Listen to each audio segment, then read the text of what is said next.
Mina olen Hendrik ning ma lugesin raamatut Lüriidiumi varas.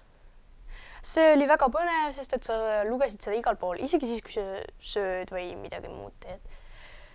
Lugu algas igatahes sellega, et Williamil tuli klassiekskursioon ning ta tahtis sellele minna, sest muuseumis oli varajasti võimatuse näitus ning kuna talle väga koodid meeldisid, siis ta lihtsalt pidi sinna minema.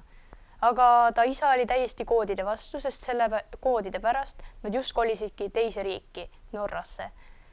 Aga ta ema lubas tal salaja minna, kui ta isale mitte midagi ei räägi.